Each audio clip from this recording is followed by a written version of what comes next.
Good evening once again. Welcome to the second edition of News Tonight. My name is Michael Janani Luwum. Elizabeth Nakakuni joins in for sign language interpretation.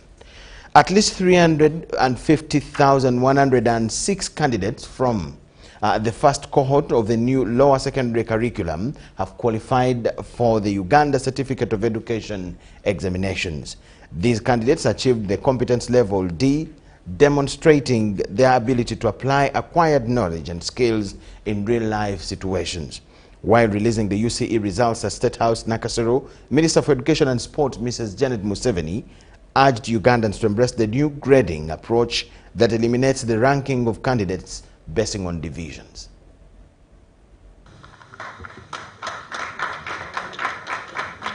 The Ministry of Education and Sports and Uganda National Examinations Board have released two sets of UCE examination results, those from the new competency-based curriculum and the transitional examinations. Under the new competency-based curriculum, 359,417 candidates registered for the examinations, with 357,120 candidates turning up, while 2,297 were absent. A total of 9,742 candidates sat the transitional exam out of 10,141 registered, with 399 candidates absent. Grading under the competency-based curriculum was based on the combination of continuous assessment, accounting for 20% of the results, and final examinations 80%. Of continuous assessment and end-of-cycle scores gives a holistic picture of the learner's achievement. Professionalism of the teachers to ensure the integrity of the continuous assessment scores submitted to UNEB. This is very important because that's how we get the whole learning of any one of the students of the work they do throughout the year. Validity and reliability must be observed in generating these continuous assessment scores so that they reflect the true levels of achievement by the learner. The performance of candidates is reported by achievement levels: A for exceptional, B for outstanding, C for satisfactory, D for basic, and E for elementary, representing extraordinary, high, adequate, minimum, and below basic levels of competency, respectively, based on their ability to apply acquired knowledge and skills in real-life situations. The overall results show that 350,146, or 98.5% of the candidates who sat qualified for the UCE certificate. And this will be indicated on their results, transcripts and certificates as result 1. The E, if I may go back to that table, Mama, I did not mention E because the minimum score is D in order to qualify. Now the E, we are saying this person is below the basic level for this certificate. Performance per subject indicates that exceptional levels of achievement are particularly evident in art and design, history and political education, agriculture and mathematics, while a significant proportion of candidates achieving elementary levels are found in physics, chemistry and English language.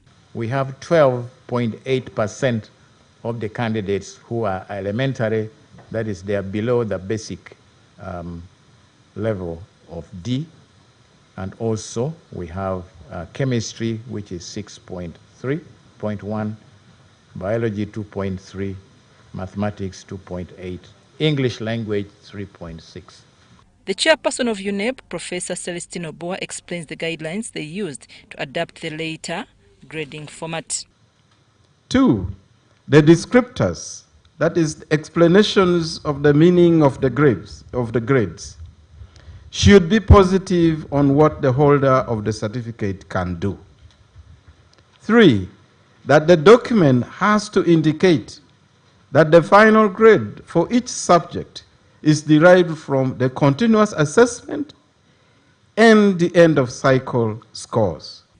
UNEB registered 64 cases of malpractice from 984 candidates under the new lower secondary curriculum, mostly in science practical papers.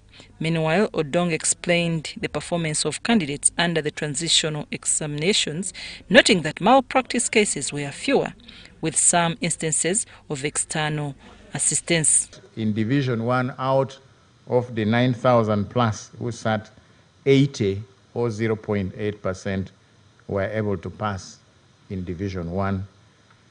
5.2% of 503 candidates passed in Division 2, and the others, as you see.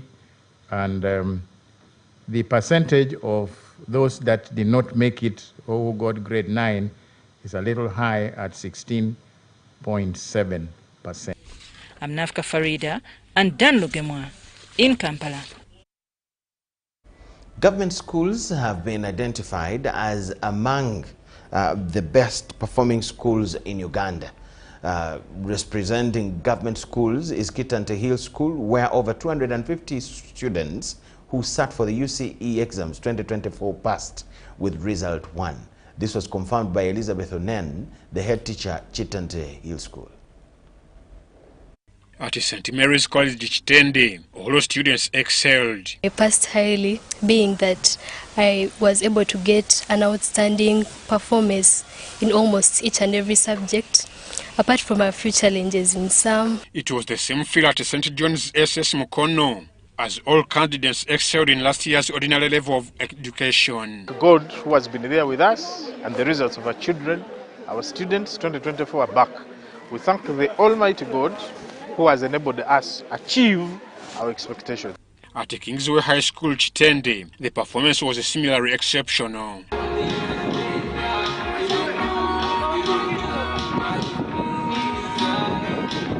Grateful to the Almighty God because all our results for all the candidates have come back and our students have performed very well.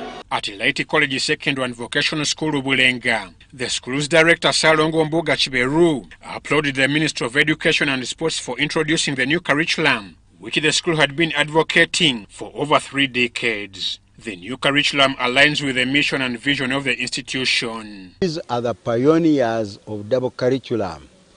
We started the curriculum with double focus, and while other schools are coming up. At this school, some of the pioneer students of the new curriculum were jubilant about their great performance. Although 147 students passed with the flying colors, which is a testament to their dedication and hard work. I thank mostly my mom. She has been there for me since in year 1 up to now. I thank God for those results.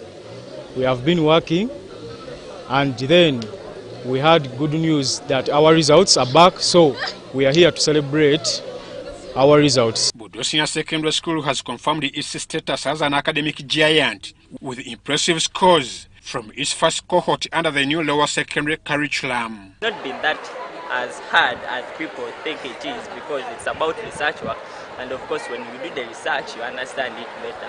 I really want to thank God because it has not been my own effort. This school prides itself on holistic education, registering 535 candidates with 350 learners graded in result 1, particularly excelling in the sciences. Learners have performed exceptionally well in the science subjects. We have registered over 350 learners getting between A and B in subjects like physics. In chemistry, we have over 200 learners scoring between A and B. At Mengo Senior School, all the 823 candidates presented for UCSE examinations in the year 2024 passed with A's, B's, and C's. This was the new curriculum, and of course everyone knows we have studied for 5 years, and we are the first lot. Of course we have studied for 5 years, but I thank God that we have really achieved. I'm so happy. I'm very, very happy. Because I didn't expect this. I didn't expect what I got. As an academician, but especially as a parent, I see a difference between the results out there as we have received them. While we are looking at credits, we are looking at distinctions, we are looking at passes, F9s. This time we have not looked at any past 9, but we have seen those who have A's, who have B's, and those who have passed with result 1, which means that here, as parents, we see that all learners have passed. At Kawanda Senior School, all the 188 students passed and are ready to join Senior 5 for further studies. The school's head teacher, Ahmed Bukenya, expressed happiness to the Minister of Education for having established the new curriculum, which is so practical. It has been quite a very good, a test they have been actually working on to see whether they've been positioned to do this in time and even producing results, which are very, very genuine and commendable results. So we thank everyone. We thank the Minister of Education, Mama Janet. We thank the officers of UNEP. Meanwhile, at the Emirates College School, Wakiso, the performance was equally amazing, as the school's head teacher, Mariam Nachinji, remarks. Where we had 169 candidates, and all of them passed these exams with result 1. So we deserve to thank the Almighty for that wonderful performance. It was a similar experience at Ubuntu High School.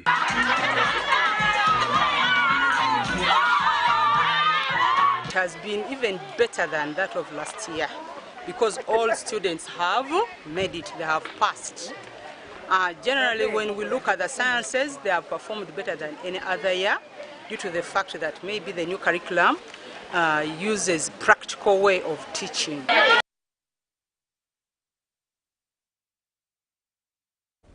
Uganda's education system underwent a major transformation with the introduction of the competency-based curriculum in 2020. This approach emphasizes practical skills, critical thinking, and applied knowledge. Curriculum focuses on real-world applications, requiring students to take 12 subjects in their first 2 years of secondary school, 11 compulsory and 1 elective, before narrowing down to 8 or 9 subjects in senior 3 and 4. These were pioneer candidates of the new lower secondary curriculum. But we want to thank God that even when they were pioneers, a challenging session, they have emerged successful.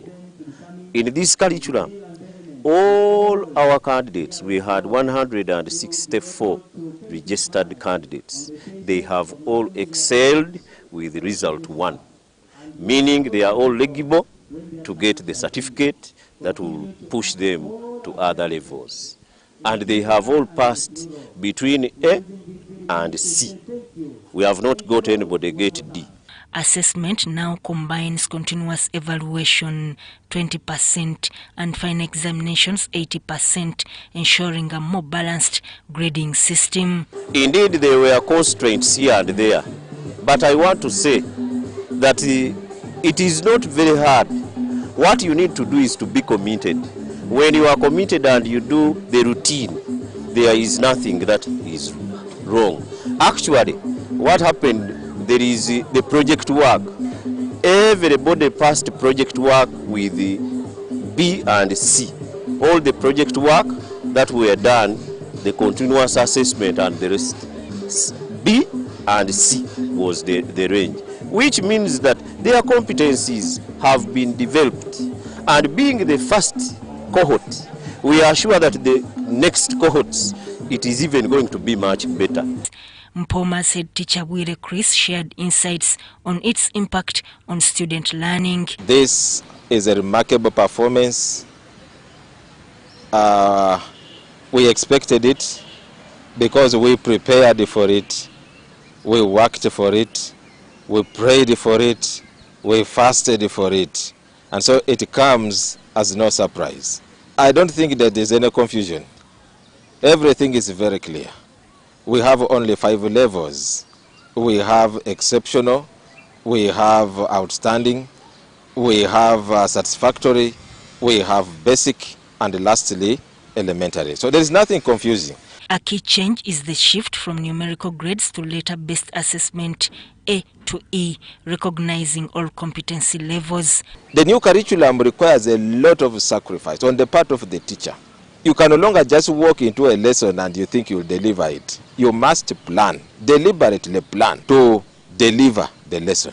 A well-prepared lesson is the one that you can deliver appropriately. There are no tricks here. Part-timing is no longer not an issue. You can't do part-timing in every school and you think you'll deliver in the new curriculum. People have to sit, plan, and deliver lessons. They must assess. There's a lot of assessment in the new curriculum. There's a lot of research in the new curriculum. And so the teacher must make it intentional. When you see that we, as in Poma School, we have got 16 students with exceptional performance and 67 students with outstanding performance, it means that there was a lot of sacrifice. However, challenges remain, including teacher adaptation, limited training, and resource constraints, particularly in rural areas. The competency-based curriculum represents a change in Uganda's education system, whose success will depend on training and resource allocation for effective implementation. The new curriculum requires a lot of resource allocation. There is nothing like going about or beating about the bush. You must allocate the resources, the time, and probably the money. Things must be done practically. There's nothing like theorizing here. Everything must be done practically. Talk about the project work. You can't sit down and concoct a project. The project must go through all the stages. And these are resources. And this is a strain on the members of staff. So that Kaye, UBC News. The Presidential Wealth Creation National Organizing Committee members have mobilized Kigezi sub-region ahead of the President's visit in the area on Wednesday the 12th, that's tomorrow, 2025. The team included Ministers Evelyn Anite, Chief Whip Dennis Samson Oboa, State House Comptroller Jen Bareche, David Bahati, and Dr. Chris Bariomonsi. The long wait for the Presidential Wealth Creation visit to Kigezi sub-region is now over, as His Excellency President Kaguta Museveni will kick off the area visit on Wednesday 12th February 2025.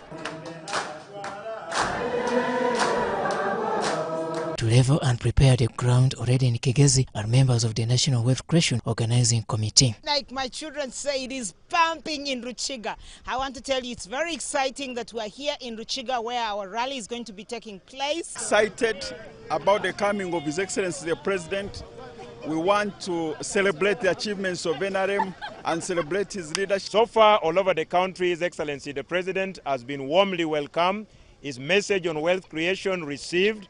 Even the testimonies from those who have benefited from the wealth creation initiatives of government, such as PDM and Emyoga, is also well delivered. They have this Tuesday held several engagements, notably a lower-level leaders meeting in Ruchiga district. We have been welcomed by the chairman, LC1, of all the villages in Ruchiga that will be hosting the rally for the President. And what we have done today, this morning, is just to invite all the LC1 chairpersons from all the villages in Ruchiga district to get for us everyone in their villages to come and participate in the Wealth Creation Tour.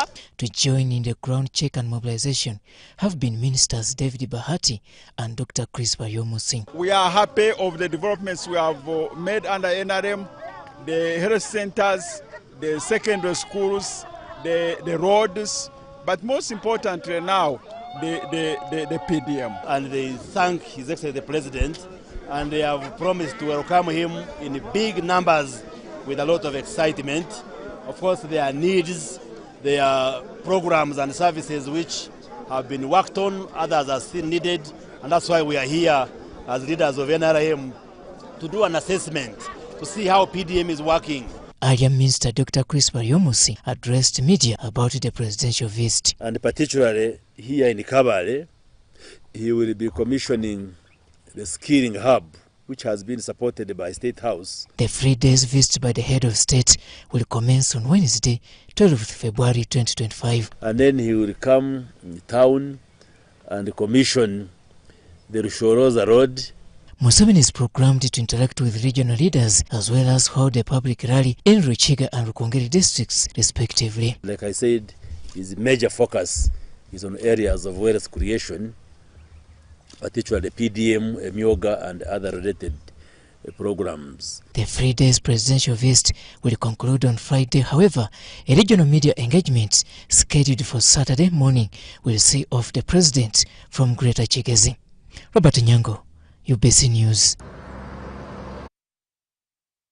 Prime Minister Robin Anabanja has held bilateral talks with the president of the Equatorial Guinea and discussed matters of mutual benefit between the two countries, Uganda and Equatorial Guinea. The meeting was held at Madinat Jumeirah Hotel in Dubai on the sidelines of the ongoing World Government Summit in the United Arab Emirates. Prime Minister Robin Anabanja briefed the President of Equatorial Guinea that President Yoweri Museveni will cooperate with Equatorial Guinea. The meeting that was closed to the media was to strengthen cordial relations between Uganda and Equatorial Guinea. In a related development, the Prime Minister held talks with different investors and development partners to discuss how Uganda can benefit from the summit.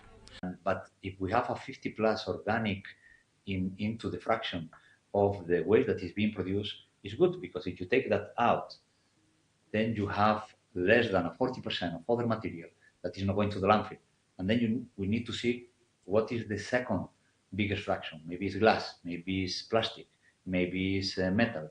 If we take that out in a clean way, already the size of the landfill, it will be smaller. The Prime Minister later met with the president of Crypto.com, who is also the chief operations officer of the company, Eric Anziani.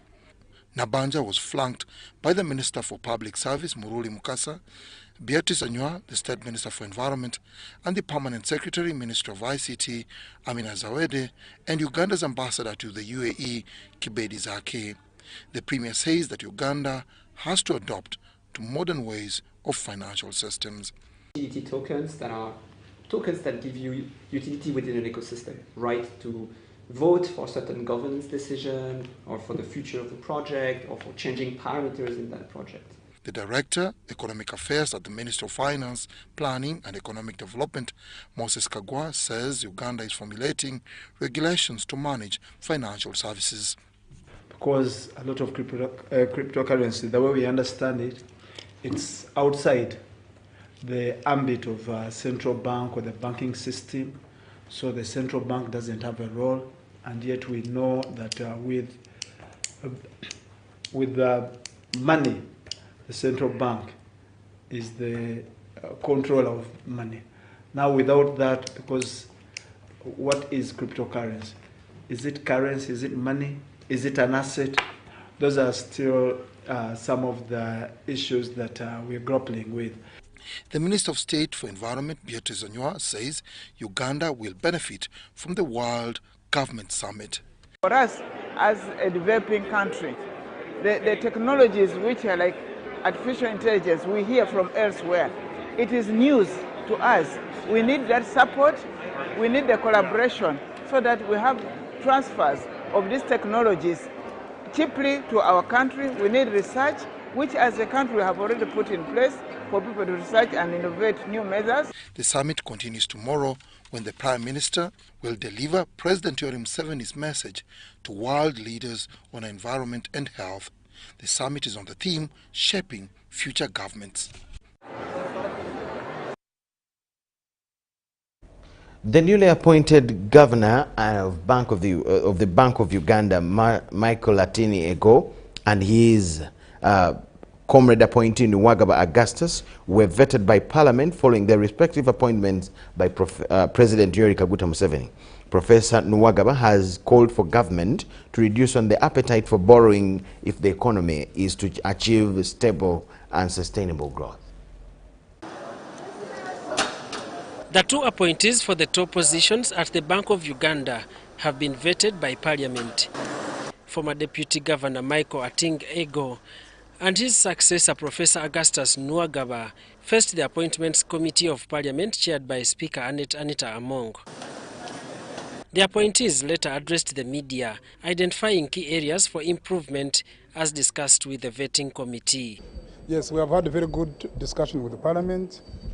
And of course, the concern for everybody is the stability of the macroeconomy and also the soundness of the financial sector. Newly appointed Governor Michael Atingo Ego aims to increase financial security by engaging with stakeholders on immediate strategies. The Bank of Uganda recently faced a money heist incident which is still under investigation. And then, of course, also we need to enhance our risk management frameworks, given the fact that risks and vulnerabilities are evolving by the day. So we need to keep up so that we really ensure that our systems, our operations are well protected. Building a robust approach to tackle economic shocks impacting the domestic economy is also part of the plan. There are lots of uncertainties that are unfolding, which are going to have impact on the domestic economy. So we have to be innovative. We have to be able to anticipate what's going to happen and take the proper policy response to mitigate any possible adverse consequences for us. So to me, those are the things. The members of the vetting committee sought to understand the policies that will ensure favorable inflation rates. So we told the Parliament that we need to work together with the Parliament and all other stakeholders to ensure that the central bank can implement policies, can implement especially the monetary ones, the fiscal ones are part of government, to ensure that businesses can flourish and also government can come in as a fiscal policy partner, but it is important that the central bank puts in policy frameworks, policy stances. Professor Nwagaba shared with the MPs how the economy should consider reducing its borrowing appetite to avoid excessive competition with the private sector. You borrow as government, you compete with now the private sector, and that crowds out the private sector.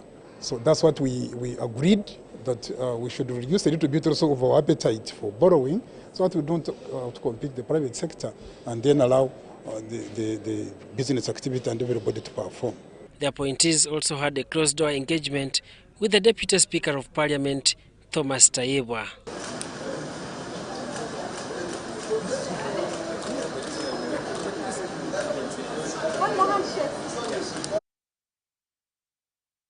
The Uganda AIDS Commission, in collaboration with other stakeholders in the fight against HIV and AIDS, has called for an increase of 300 billion shillings in the national budget allocation to support the HIV AIDS response. This plea was made during a meeting with the Health Committee of Parliament to address challenges and generate solutions in response to recent actions taken by the President of the United States. It has now been 17 days since President Donald Trump froze foreign aid to African countries, aid that was essential for supporting people living with HIV AIDS. This freeze means that over 1.4 million Ugandans who rely on treatment could face severe consequences, including drug shortages and a lack of healthcare professionals to provide the necessary care. In response to these challenges, the Uganda AIDS Commission, alongside non-government organizations such as Uganda Cares, UNAIDS, and other health organizations, engaged with the Health Committee of Parliament to find sustainable solutions to mitigate the effects of this crisis. Having around sustainability, what we had planned as long-term interventions have to now shift and either become intermediate or even immediate. And what we had planned as medium-term interventions are becoming the urgencies and the crisis. So for us, it is not just a freeze, it's a trap on our lives, and we see it as a death trap, and it's so tragic because we feel mentally we have been shocked to our marrow, because for the last 22 years we have had antiretroviral treatment flowing naturally, going to the labs, getting the viral load tests and all the other TB tests, the HIV tests, coming in very well. But with the freeze, we see a disruption in treatment. The Uganda AIDS Commission highlighted that while significant global progress has been made in the fight against HIV/AIDS through government and civil society efforts, the burden of the disease remains high in Uganda. The HIV prevalence is coming down, currently averaging at 5.1, but still higher amongst women than men. To give you an example, out of the 100 people living with HIV in the world, 4 are actually Ugandans. The Commission and other partners have now urged Parliament to approve an increased budget allocation for the HIV/AIDS response to combat the negative impacts of President Trump's executive orders. The budget process is happening now, and we are looking forward to see how much more our health committee, our HIV committee, includes more resources for the health budget, so that we are able to meet the systemic challenges and gaps which have been there all this time, but also which are created and worsened by the ESG government. Countries have been working on their sustainability plans. We want to appreciate UCSE for taking lead in working on the sustainability roadmap. But as CSOs, we are saying it is time that is actually fast-tracked and presented soonest. The freeze on foreign aid has also led to the closure of several HIV clinics across the country. With this, members of Parliament raised concerns about the rising stigma faced by individuals living with HIV. The prevention of AIDS, all the prevention programs, including advertisement and all that, came to a bit of a relaxation after when cases started going down. And I think that is where, as a country, we went a bit wrong. We grew up listening to advertisements here and then, billboards about AIDS everywhere within the city. Right now, you'll be likely to find even one billboard around Kampala pointing out to anything regarding to AIDS. We can have this money centralized. The 40 billion already that we have, and if we can increase it only 0.5%, we are going to collect about 200 billion annually under mainstreaming. And we are looking for about 300 billion to cater for PEPFAR money that has been coming. We already have the 40. If we only increase to 0.5, we are going to get about 200 billion. The Ministry of Health, which has been involved in this engagement, reassured stakeholders that significant efforts are underway to address the various concerns. It is worth noting that in 2017, President Museveni launched a fast-track initiative aimed at ending AIDS by 2030. However, with the recent freeze on foreign aid, the question remains, can Uganda still achieve this ambitious goal? Rebecca Nantongo, Susan Inabugude, UBC News. Federal funding was relatively low.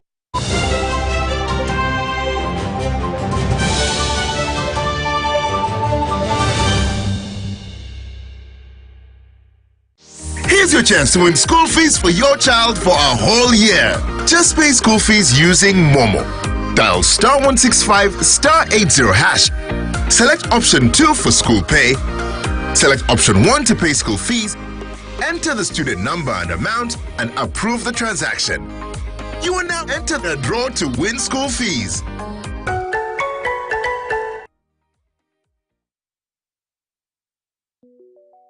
Government of Uganda presents Post Buses in Uganda, operated by Posta Uganda. We specialize in professional transport, courier and vehicle hire services across Uganda. Our routes include Kampala Masaka Mbarara Kabale Chisoro, Kampala Mukono Jinja Mbale via Tirinyi Road Soroti Lira, and Kampala Luwero Kamudini Gulu Kitgum. Our main offices are located at the Post Office Head Office on Kampala Road, with booking services available at counters 23 and 24 at the General Post Office. You can also book at designated district post offices along our routes. For inquiries or bookings, please contact us on 0751 684 184. Posta Uganda. We deliver trust.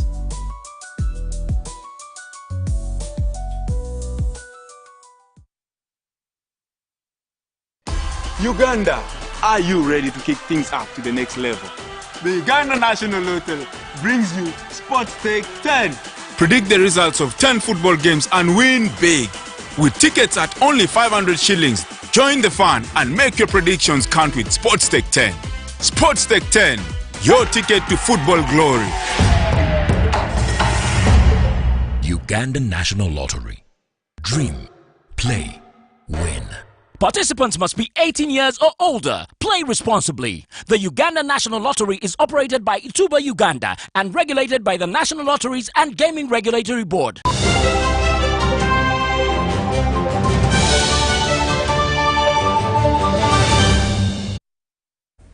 The Uganda AIDS Commission recently developed a strategic plan on handling the HIV prevalence in the country as an avenue to prepare the moments when international funding is halted.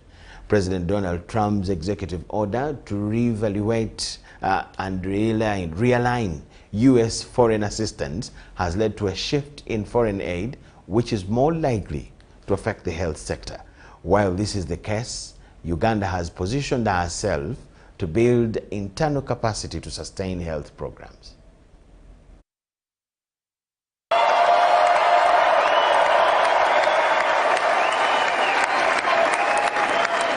Thank you, sir. Dr. Dan Byamukama, the head of prevention of HIV AIDS at the Uganda AIDS Commission, has clarified that despite Trump's executive order to elevate U.S. foreign assistance, HIV AIDS treatment is not affected.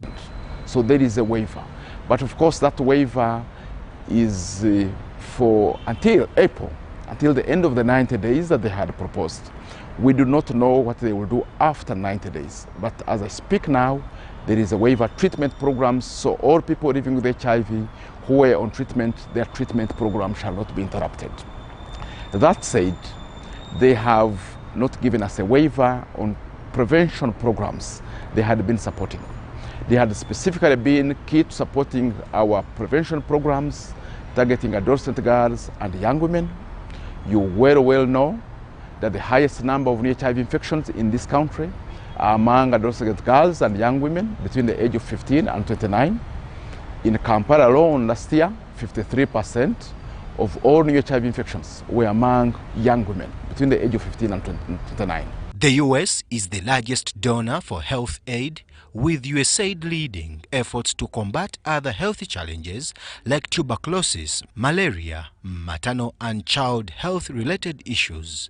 These programs have been vital in saving lives and improving access to treatment while strengthening Uganda's health infrastructure. So, but that program has been dropped. So the adolescent girls and young women have to go back to our abstinence. They have to now to learn to abstain. They have to be faithful to a single HIV negative partner, and they have to advocate for condom use. We noticed that among the things they have stopped supporting is condom procurement. They were providing us resources to buy a significant number of condoms that we need in the country.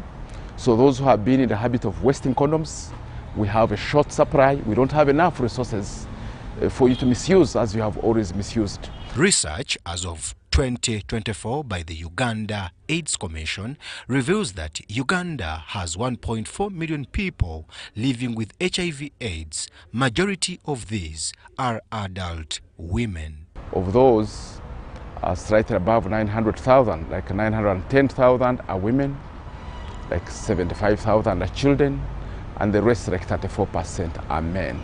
We're like 510,000. So you can see that the epidemic still affects women disproportionately. Even when we look at the number of new HIV infections from last year, we estimate there were 22,000 new HIV infections among women, while there are around 11,300 among men. So almost half of new infections, half of women were men. So there are much more women than men getting infected with HIV. While Uganda remains steadfast in the fight against HIV AIDS, the public should adhere to abstaining, using condoms, and being faithful. Brian Tumwenebiaruhanga, UBC News. The 48th celebration in remembrance of the late Archbishop of the Church of Uganda, Janani Luwum, will be held in Wigweng, Mchwin in Kitgum districts, with the Archbishop of the Church of Uganda, Dr. Samuel Stephen Kazimba Mugalu, as the main celebrant. A team of 60 pilgrims set off on Sunday, 9th, to trek from Kitgum Diocese to St. Philip's Cathedral in Gulu. Janani Luwum was murdered on the 16th of February 1977 together with two cabinet ministers, Charles Erinayo Riema and Lobotho Fumbi, during the regime of former President Idi Amin Dada. Public holidays. This is in honor of Janani Luwum, the second Archbishop of the Church of Uganda, Rwanda, Burundi, and Bonga Saire, who was brutally murdered by the military government 40 years ago in 1977. His devotion and martyrdom was specifically recognized by the Church of England, which is the mother church of the Anglican Communion. He was given a special place in the history of the Anglican Communion as one of the 10 martyrs of the 20th century. So for this particular event, it is 400 million, which has been catered for it. And it caters for all the organizations there, which we have already started all the meetings and even taking care of all the pilgrims who will be there. The congregation will desire to imitate God's goodness by doing good to others, such as helping those in need, being ethical and trustworthy, and serving their nation with patriotism. The main commemoration event will be a church service at the late Archbishop Janani Luwum's burial ground at Wigweng Muchwini Ceremonial Grounds in Kidgum District, and followed by the speeches. The chief guest is expected to be His Excellency the President of the Republic of Uganda. The main celebrant will be the Archbishop of Church of Uganda, the Most Reverend Dr. Stephen Samuel Kasimba Mugalu.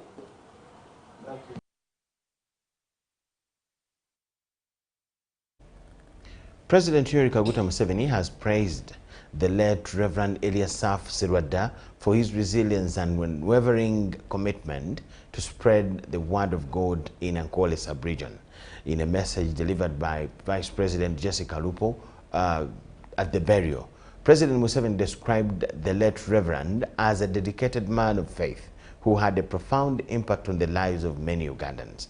The funeral service took place in Bubare, Kashari, Mbarara district.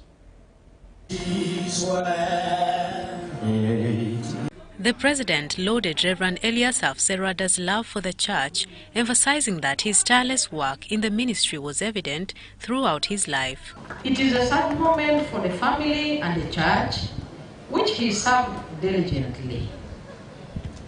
His wise counsel, love and care will be missed by all.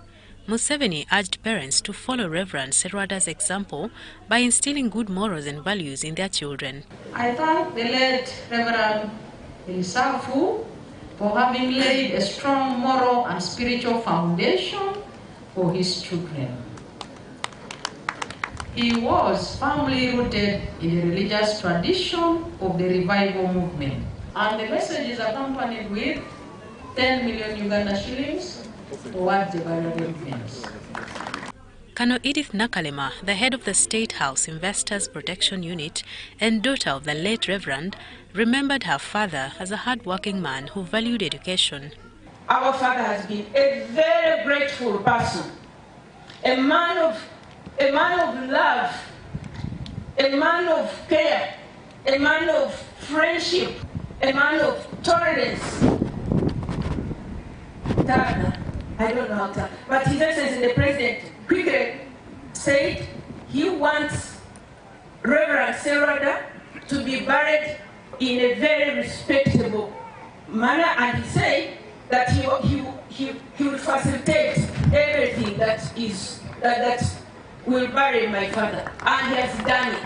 At the same ceremony, Right Reverend Sheldon Mwesigwa, the Bishop of Ankole Diocese, expressed concern over the rising divorce rates in the country. Was able to fight a good fight of marriage. Marriage is never the easiest of things.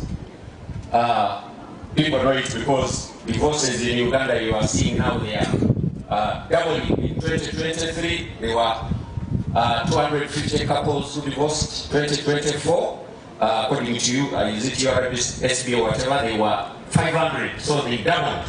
So this year, I don't know. He urged married couples to prioritize faithfulness and commitment, emphasizing the importance of nurturing relationships based on trust and loyalty, just as Reverend Serwadda had done in his own marriage. Family ya mukadde waffe nga tutandikira ku maama Medris Serwadda, kano Iris Nakalima, ne bamulekwa Reverend Serwadda. Reverend Serwadda brought up his children in the church, and we see, for example, how Afande Nakalima has helped Uganda to fight corruption. I call upon all parents to bring up their children in such a way. Reverend Serwadda, who passed away recently, leaves behind 5 children and a widow.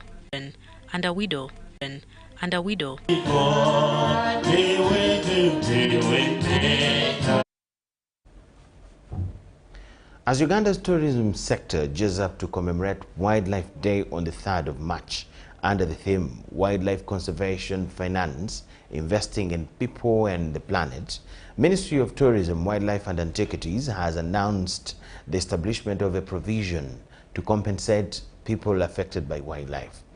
This initiative comes in response to human-wildlife conflicts in areas where both people and animals coexist. Minister of Tourism, Kano Tom Butime, has called for more funding to further support the sector. This year's theme resonates deeply with our national conservation goals and commitment. Wildlife conservation is both an environmental and economic need.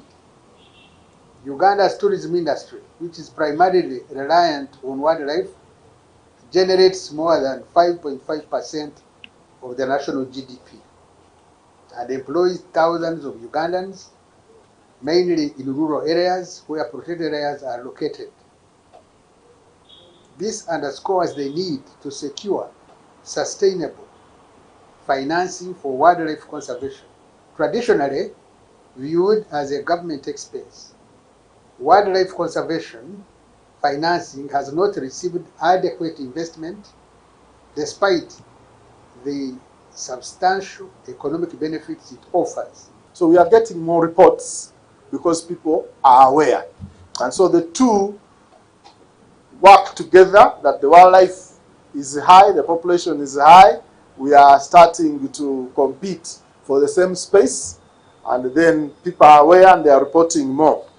We have now, in the law, establishing the Uganda Wildlife Authority, a provision for compensation. Regulations have already been developed, and we are already in the process of providing compensation for those whose crops or livestock are injured or damaged, for those who get injury, and for those who die. We were able to provide the compensation, and as I speak, we have made compensations worth 2.5 billion Uganda shillings. For the 3rd consecutive year, Uganda scores 26 out of 100 on Transparency International's Corruption Perceptions Index 2024. Civil society organizations express concern that despite increased awareness of corruption, the vice persists with little accountability. Transparency International's Corruption Perceptions Index 2024 shows that Uganda lags behind East African counterparts like Rwanda, which scored 57, and Tanzania, which scored 41. Despite maintaining 26, Uganda still lags below the Africa average of 50. Even us in the fight against corruption, we believe that however small the gain is, it's always good in the fight against corruption. You have had these countries that have progressed, the Rwandas, the Tanzanians, and so on. At one point, they're all in the same shoes. It's only that they never gave up. This year's Corruption Perceptions Index emphasizes the link between corruption and the climate crisis. The interventions that are meant to help people to adapt to climate change, those interventions will not take place. People will not have rainwater harvesting, they will not have agriculture interventions being done, implemented very well. And of course, we shall remain in the business as usual. And that's why we are talking about the CPI stagnating at 26. Globally, the Corruption Perceptions Index ranks 180 countries, highlighting the perceived levels of public sector corruption based on insights from experts and business people on a scale of 0 to 100. Is it actually possible to progress on this index? Is it, when we look at countries that are every year in the same rank and score? Tanzania 10 years ago had a score of 31. And Tanzania today has a score of 41%. That is a 10-point increment on that index over 10 years, progressively. And because Tanzania is close by, we might want to know, we read the news, we have regional news, what is happening in Tanzania on the front of corruption that accounts for the progression on this index. There are innovations that have come up and are working. One, for instance, has been digitalization of government services, where you go and these services have been digitalized. There is improvement, whether it is on the issuance of driving permits or passports, there's some improvement. Whether it is on tax payment, there is improvement. This 2024 Corruption Perceptions Index relies on 8 independent data sources like the World Bank, Africa Development Bank, and Bertelsmann Foundation Sustainable Governance Index, among others. Wadulo Arnold Mark, UBC News in Kampala. We thank you so much for watching. We are going for business news, but let's take a short break first.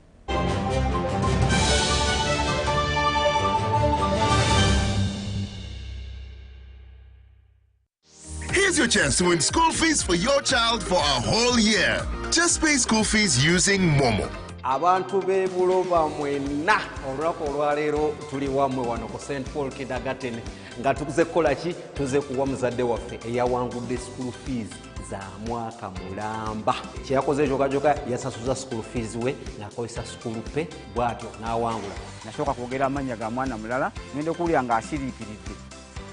Nenooza tewakirizeemu si kituufu ne mugamba nyinawo abaana babiri kyava mbuza omulala y'ani ne mubuulira amannya ge n'aŋŋamba oyo oli muwanguzi waffe ne MTN Momo wawangudde school fees gwe muwanguzi wa wiiki eno. Dial *165 *80 hash. Select option 2 for school pay. Select option 1 to pay school fees. Enter the student number and amount and approve the transaction. You will now enter the draw to win school fees for your child for a whole year.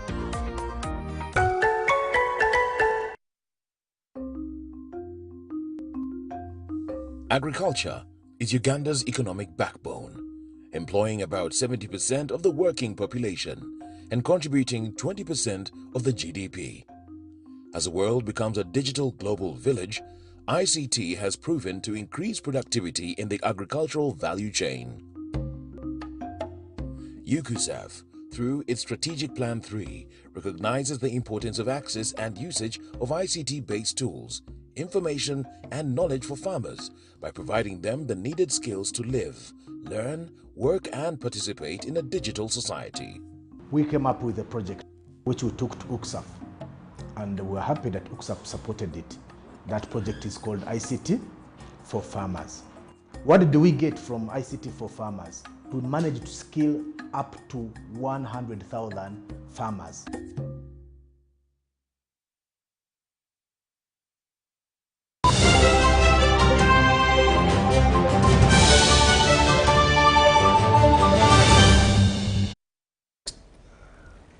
Thank you so much for watching. We now go straight to business news. The Uganda Kingdom will partner with the East African Crude Oil Pipeline, ECOP, to ensure the construction of the Uganda-Tanzania oil pipeline is successful. This was disclosed by the Kingdom's Katikiro Charles Peter Maiga during a courtesy visit by the ECOP officials, led by the Managing Director, Guillaume Deloute, and other officials from the Ministry of Energy and Mineral Development at Bulange Mengo.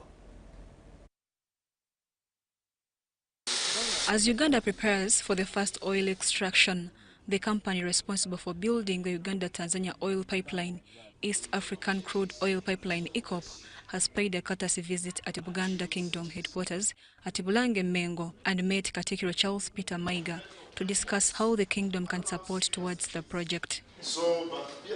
The districts within Buganda sub-region will be affected by the pipeline.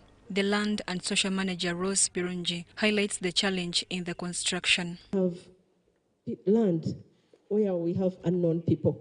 We have failed to identify 20 people in that whole total. 20 unidentified persons. People are there on those lands, growing crops, beans, whatever it is. For those, we compensated for land use. We paid for the land uses, say if somebody is growing beans or whatever it is, but even the person growing the beans doesn't know the owner of the land. So we are struggling to even find these 20 people. It's an area where we're seeking support. The managing director, ICOP, appealed to the kingdom for support. We view the kingdom as a key partner, and in this regard, we have already supported in areas of education. And Barbara explained me the amount of energy you put on education from childhood up to university, so congratulations for that. The Katikiro Charles Peter Maiga re-echoed the need to prioritize allocating funds in sectors that benefit all Ugandans and protecting the environment when oil is ready for use. The proceeds from oil exploration should go into 5 key areas. One is the protection of the environment, because in many parts of the world, especially the developing world, mineral resources become a curse. The environment must be number 1. 2 must be economic empowerment, especially for the communities where the oil is being extracted and the areas where the oil pipeline goes through. On behalf of the kingdom, he pledged support and advised companies involved to employ Ugandans in technical jobs. We noticed Ugandans at very high levels, engineers, and all these people. I didn't expect that. I thought I was going to see white faces everywhere. But they were Ugandans, many of them female actually. That pleased us very much. Female engineers, young. That ought to continue. At the pump stations, I'm sure there are going to be many jobs. The Uganda-Tanzania oil pipeline from Hoima crosses through 7 districts of Buganda sub-region. Mary Namkose, Andrew Sebbida, UBC News.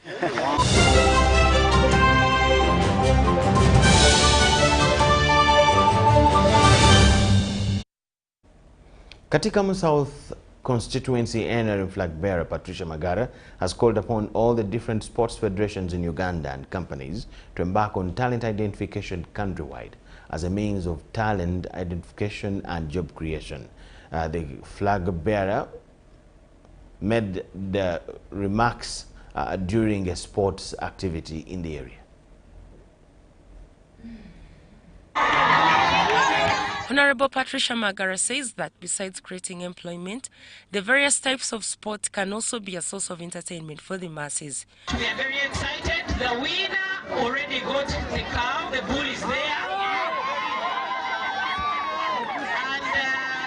The others also have gifts. All the villagers are going to have a few gifts. But they also are going to take home the disco. And they will play the disco as they are eating their bull. The Mituba Ena Gombolola chief from Makulubita sub-county in Buganda Kingdom, Lumbuya Goliath Kaulukusu, who has been the guest of honor, appreciated the quality of competition exhibited in the final match between Mugogo FC and Kabira FC, in which Kabira FC emerged victorious with 2-0.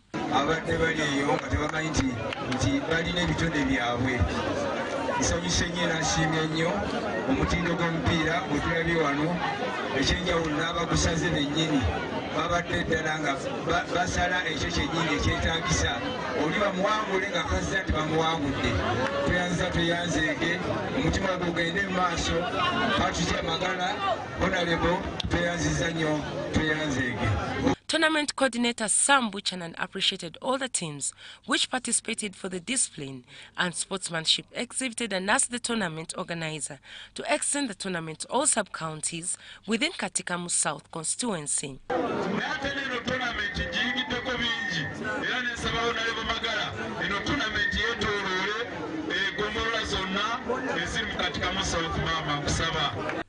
The 2 goals for Kabira FC, who were awarded a bull for their efforts, were scored by Bruno Semvume and Kalunji Ken. The teams that participated in the football tournament, which was organized on a knockout basis, were from the 5 villages that make Kalasa parish, namely Katiti, Kabira, Katiti-Vibo, Mugogo, Kabembe, and Kalasa. All participating teams were awarded prizes correlating to their efforts in the football tournament.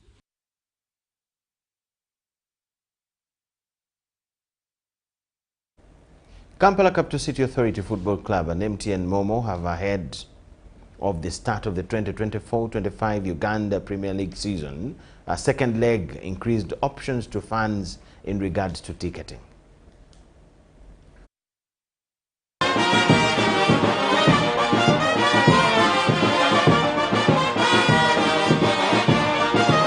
Uganda has continued its strides towards adopting modern technology in the sports sector. This has been evident in many ways, but none so prominent like the online ticketing, which at Kampala Capital City Football Club is enabled by MTN Momo. This partnership between 2 of Uganda's biggest brands is in its 5th year of 10 and has now been improved to largely benefit fans through discounts. We are coming up with a campaign this entire year where all home games for KCCA that will be played in this beautiful, beautiful facility, as you can see. It's not yet complete, but it already looks amazing. All the games that will be played in this home facility here will be discounted. Why? Because we want to encourage all fans of football, all fans of KCCFC to come to their home here and support their team, KCCFC. And we are encouraging, of course, it's not only KCCFC fans, but everyone. We know that MTN and KCCA are known for excellency. So in each and everything that we do, we aim for excellency in everything that we are doing. So today we are here to, in addition to the facade that you're seeing, the different look and feel, the changes in the look and feel, and I can guarantee you that every other time you'll be coming, there will be improvements that are being done there, being done on the go, and we are doing all this to make you comfortable, that when you come to enjoy a match, it's just more than a match. You know, it's something, it's an activity that you're actually looking forward to. The occasion of this KCCA FC and MTN Momo ticketing upgrade enabled Ugandans get an update about the construction works at the Philip Omondi Stadium. As you can see, initially we had projected that the second round would actually be occupying that side, but unfortunately we faced a hiccup. If you see, the roof is majorly what is pending. Maybe just to clarify also, we are building the stadium in phases, for those who may not be aware. So we started with phase 1, and phase 2 largely was about setting up a structure, a frame, just setting up a frame without finishing it entirely, but making it functional. Because even right now, we actually utilize it. We utilize it for the Villa game, and we are going to utilize it again for the Vipers game. So just for clarity, phase 2 was only to just put up a shell, and then we now proceed to see what phase 3 will bring. Second leg action for this season's Uganda Premier League has started with action at various venues, with KCCA expected in action this Thursday against NEC FC. Story compiled by John Burns Sentamu for UBC.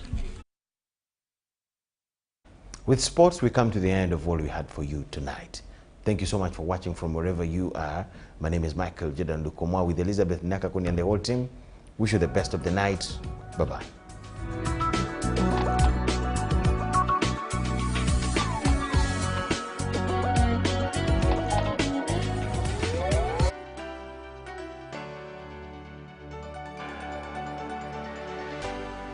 UBC, inspiring Uganda. the Uganda People's Defense Forces proudly announces the launch of the first ever UPDF-CDF Interforces Drill Competition as we honor the spirit of unity, discipline and teamwork. This historic competition will feature individual and team drill routines, synchronization and formation changes, an inter-service championship and many more exciting activities and awards to be won. The launch of the first edition of the UPDF-CDF Interforces Drill Competition will take place on the 15th February 2025 from 8 a.m. at the Uganda People's Defense Forces Sports Stadium in Bombo. The guest of honor will be the Chief of Defense Forces, General Muhoozi Kainerugaba, alongside other high-profile guests. The launch event will kickstart a series of activities leading up to the main competition, which will take place from the 12th to the 14th May 2025. For more details, please call 0392 947455. Long live the Uganda People's Defense Forces.